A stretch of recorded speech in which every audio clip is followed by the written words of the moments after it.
እንደምታዩኝ እየተንቀጠቀጥኩ ነው። ወደ ዋናው ዝግጅት ከመሄዳችን በፊት ግን አንድ ማድረግ ያለብኝ ነገር አለ። እሺ፣ እባክሽ ያንን ዕቃ አምጪ።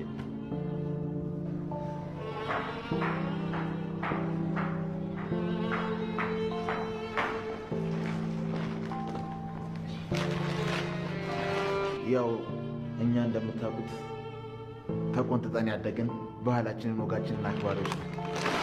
ስለዚህ እንደ ባህላችን ይሄን ጋር እናደርሳለን።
ጽዮን ውሃ ውስጥ መድኃኒት ጨምራ ለያፌት ሰጠችው ማለት ነው። እንግዲህ ያፌት ይሞት ይሆን በቀጣይ ክፍል ወይስ ደግሞ ለጊዜው ራሱን እንዴት ብቻ ነው ያደረጉት? እንግዲህ ጽዮን ትልቅ ስራ ሰርታለች ማለት ነው። የገዛ ወንድሙን ተጠቅማ ራሱን እንዴት ተደርጓል ማለት ነው። ሰላም ቤተሰቦች እንዴት ናችሁ?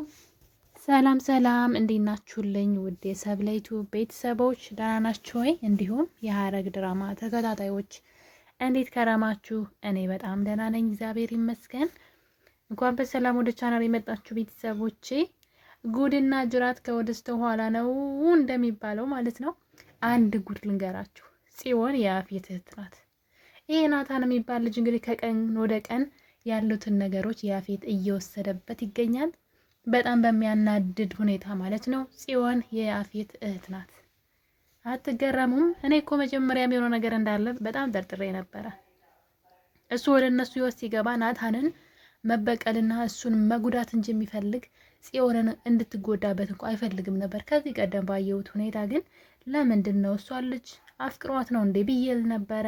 ለካ ነገሩ እንደዚህ ነው። እህቱ ናት። በጣም ያሳዝናል። ያፌት ለምን ወደ ናታን ህይወት ገብቶ ናታን እንደዚህ እንዲሆን ፈለገ?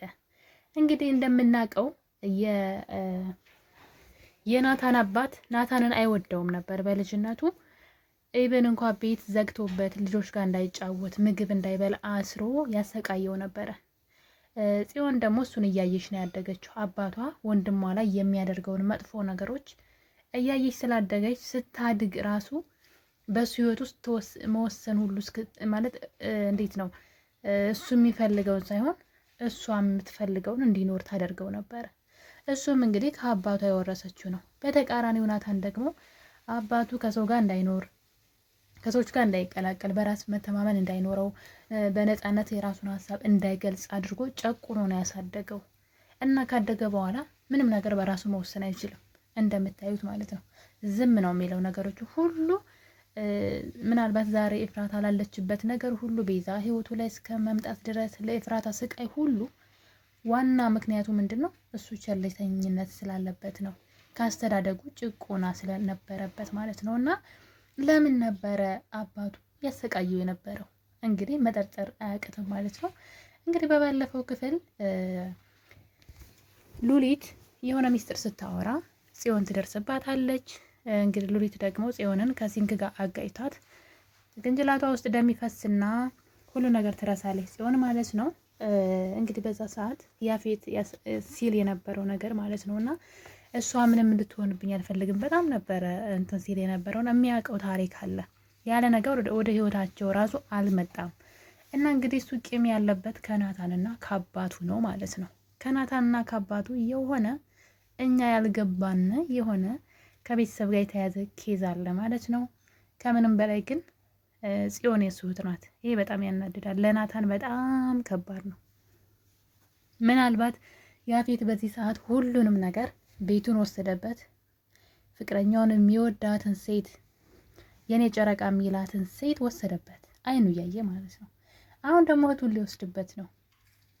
እና አንዳንዴ ናታን ደግሞ አሳዘነኝ። የምሬ ነው ብላችሁ በልጅነቱ ሲደርስበት የነበረው ግፍና ስቃይ አድጎ ራሱ እንደዛ ሲሆን ሳየው በጣም ነው ያዘንኩትኝ። ምንም ነገር ማዳን አይችልም፣ እህቱን ማዳን አይችልም። ምክንያቱም የያፌት እህት ናት፣ የሱ እህት አይደለችም። ይሄ በጣም ያሳዝናል። የምሬ ነው ብላችሁ እና በጣም ነው ያሳዘነኝ። እና እንግዲህ ያፌት ከቤተሰብ ጋር የነበረውን ኬዝ በደንብ ያውቃል። ኢቨን እንኳን በጣም አብረው ጓደኛ እንደነበሩ የነሱ ቤተሰቦች በመጨረሻ ግን ባልታወቀ ምክንያት የያፌት ቤተሰቦች ድሃ ይሆናሉ ማለት ነው። እና ያፌት እንግዲህ እናቱ በስቃይ ገንዘብ በማጣት ምክንያት ነው ታማ የሞተችበት። መጀመሪያ ባለ ሀብት ነበሩ፣ በጣም ሀብታሞች ነበሩ። በመጨረሻ ግን የእሱ እናት ስትሞት ገንዘብ በገንዘብ ምንድነው ገንዘብ ስለሌለው ማለት ነው እናቱን ማሳከም ባለመቻሉ ምክንያት ነው እናቱ የሞተችበትና የእሱን በቀል ነው እንግዲህ። እና እዚህ ጋር ነው እንግዲህ ያለው ነገር ምንድን ነው ጽዮን የእሱ እህት መሆኗ እዚህ ጋር እነሱ ድሃ እንዲሆኑ ያደረጋቸው ነገር የናታን አባት እጅ አለበት ማለት ነው። በጣም ያሳዝናል። እና ከዚህ ሁሉ መሀል እንግዲህ የናታን እንትን ሳስበው ማለት ነው ስላችሁ ይሄ የሆነ ቤተሰቦቹ የሰሩት ግፍ እሱ ላይ ሲሆን ሳየው በጣም ነው ያሳዘነኝ። በእርግጥ በልጅነቱም ሲሰቃይ የነበረ የኖረውና አድጎም ደግሞ ከሱ አልፎ ለሌሎች ሰዎች በሱ አካባቢ ላሉ ሰዎች ችግር የሚሆነው በራሱ መወሰንና በራሱ ነገሮች ኖ ብሎ መከልከል አለመቻሉ ነው ብዬ እላለሁና እንግዲህ ናታን ቻለው ማለት ነው። ይሄ በጣም ለሱ ከባድ ነው። እህቱ ደግሞ የያፌት እህቱና ስትገኝ አስቡት እንግዲህ የእህቱ የሚወዳት እህቱ የያፌት እህቱና ስትገኝ ማለት ነው። እና እንግዲህ ያለ ነገር ያፌት ህይወቱ ነው ውስጥ ገብቶ አልተቆጣጠረም ማለት ነው። እሱ ጽዮን እንድትጎዳ እንደውም አይፈልግም፣ ምክንያቱም እህቱ ስለሆነች ማለት ነው። እና በጣም ነው የሚያሳዝነው። እንግዲህ ናታን ጽናቱን ይስጥህ፣ ከዚህ በላይ ችግር ምን አለ? እና በጣም ነው ያሳዘነኝ። የምሬን ነው የምላችሁ የናታን ነገር ማለት ነው። እያንዳንዱን ነገር አይኑ እያየ እየወሰደበት ነው ማለት ነው። በሌላ በኩል ደግሞ የቤዛ መቀየር፣ ቤዛ እንግዲህ ናታን ላይ ያደረገችውንና እንዲሁም ደግሞ ኤፍራታ ላይ ያደረገች ከረፈደም ቢሆን ማለት ነው ያው ረፍዷል፣ ብዙ ነገር አበላሽታለች ህይወታቸው ላይ። ነገር ግን ከትላንት ህይወቷ ቢያንስ ተምራ ነገር ለማስተካከል መጣሯ በጣም አንዳንዶቻችን ከትላንት ጥፋታችን አለመማራችን ነው ብዙ ነገር የሚያበላሽብንና ቤዛ በዚህ ቀጥ እያስመሰልሽ እንዳይሆን አደራ። ምክንያቱም አሁን ላይ ተቀይራለች፣ በቃ ህይወት አስተምራኛለች አለችና የምሯን ከሆነ ምናልባት እህቷንም ከያፌት እጅ ታወጣታለች ብዬ ተስፋ አደርጋለሁኝ። ያፌት እዚህ ቀደም ህይወቷ ላይ ያደረገባትን ግፍ ምናምን ለእሷ ነግራት ስለነበረ እህትና እህት ከተሳሰቡ እንግዲህ ከያፌት እጅ ታወጣታለች ብዬ ተስፋ አደርጋለሁኝ። ቆራጥ ከሆነች ማለት ነው። እንደዚሁ እንደፈለገ የሚያስፈራራት ከሆነ ግን የእሱም መረጃ እሱ ጋር የእሷ መረጃ ስላለ በእሱ ካላስፈራራት ማለት ነው። እና የቤዛ መቀየር በጣም ደስ ብሎኛል። አዎ በቃ ከዚህ ምን እንማራለን? ሰው ከትላንት ጥፋቱ ከትላንት መጥፎ ነገሩ መማር አለበት ቢያንስ ዛሬ ላይ ማለት ነው። እና ያንኑ የምንደግም ከሆነ ግን እኛንም ሰዎችንም እየጎዳ እንኖራለን። አሁን ላይ እሷ እዛ ቤት ብቻዋን ቀርታለች፣ ህንፃ ብቻ በቃ ሰው ከሌለው የሆነ ነገር ሰው ከሌለው በቃ ምንም እኮ ባዶ ነው። ምን ትሰራላችሁ እዛ ብቻችሁ? እና እዛ ቤት ውስጥ እንግዲህ ሁሉም ሰው ወጣ እና ብቻ በጣም መጀመሪያም እንደዛ ክፉ ስትሆን ስፈራላት የነበረው ነገር ዙሪያውን የከበቧት ሰዎች የሆነ ሰዓት ተዋት እንደሚጠፉ የምታዋጣት እህቷና እህቷ እንደሆነች ነበረ። እሷ ግን ያው አልገባትም ነበረ። ከረፈደም ቢሆን ግን አሁን ላይ እየተስተካከለች ነው። በጣም ነው ደስ የሚለው። እኔ በጣም ያሳቀኝን ነገር ልንገራችሁ። ሉሊት እንግዲህ ምን ሆነ መሰላችሁ? ሉሊት እዚህ ቀደም ናታን ኤፍራታ ገኒ እናቷ እንደሆነች አታውቅም ብለው ነገሯት እና እንግዲህ በዚህ ገኒን አስፈራራለሁ ብላ ትልቅ ማስፈራሪያ አገኘው ብላ ስትል ማለት ነው ቤዛ ስትነግራት ፌን ትነቅላለች ማለት ነው። እንግዲህ የወሬ ጥማት ሲኖርባችሁ ሰዎችን በሆነ በደካማ ጎናቸው እየገባችሁ መጠቀሚያ ማድረግ የምትፈልጉ ሰዎች ማለት ነው። እንደዚህ ስትሆኑ ምን እንደሚወጣችሁና እንግዲህ ራሷን ስታ ወድቃለች። ምክንያቱም እሷ ያ ነገር መረጃ የሆነኛም ብላ ናታንም ደግሞ የወሬ ማመላለስ ሱስ እንዳለባት ስላወቀ አውቆ ነበረ መጀመሪያ ማለት ነው። ኤፍራታ አታውቅም ብሏት የነበረው ያው ሉሊት እንደምታውቋት የዋህ ናት ማለት ነው። ክፋቷም ያን ያክል ስር የሰደድ አይደለም። ገንዘብ ወዳድ ናት እንጂ ክፉ ሰው እኔ ብዙ አልጠላትም። ድራማው ላይ በጣም ነው ደስ የምትለኝ። የድራማው ድምቀት ምናት ብዬ እላለሁ። እና እንግዲህ ሳይሳካላት ቀርተዋል ማለት ነው። ገኔን አሰቃያለሁ ሚስጥር አገኘውባት ብላ ነበረ ማለት ነው። እና እንግዲህ ነገሮች አሁን ድራማው ትንሽ ወደ እነ ያፌት እያዘነበለ መጥተዋል ማለት ነው። ምክንያቱም ናታን አሁን ላይ ባዶውን እየቀረ ነው። ምንም ነገር እሱ እጅ ላይ የለም። እህቱን እንኳን ማዳን የሚችል አይመስለኝም። ምክንያቱም የሰው እህት ናት፣ ምን ያደርጋታል? የሰው ንብረት ናት። እና ይሄ በጣም ለናታን በጣም ከባድ ሀዘን ነው ማለት ነው። ናታን እንግዲህ እንዴት እንደሚቋቋመው አላውቅም። ኤፍራታን ወስዶበት በሱ ገና ተጽናንቶ ምን ይጽናናል? በመከራ ውስጥ ነው ያለውና እሱ እንግዲህ ሳያልፍ ደግሞ እህቱም ደግሞ የእሱ እህት ሆና ተገኘች። ቤቱንም ህይወቱንም የሚወዳትንም ሴት እህቱንም ሲወስድበት እንዴት ቆሞ እንደሚሄድ አላቅም፣ ግን በጣም ነው የሚያሳዝነው ማለት ነው የኔ ተወዳጆች።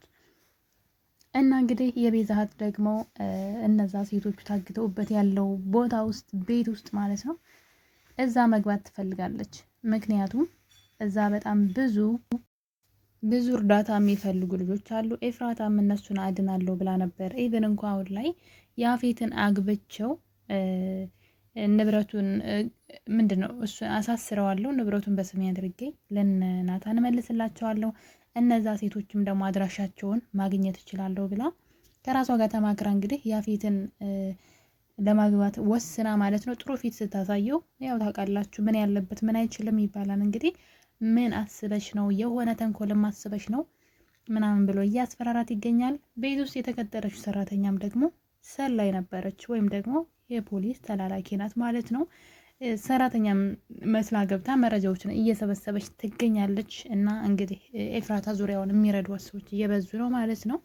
መጨረሻቸው ያምራን ብዬ ተስፋ አድርጋለሁ። አዎ ያፌት እስራት የሚገባው ሰው ነው። በጣም መጥፎና ነውረኛ ሰው ነው እኔ በበኩሌ ማለት ነው።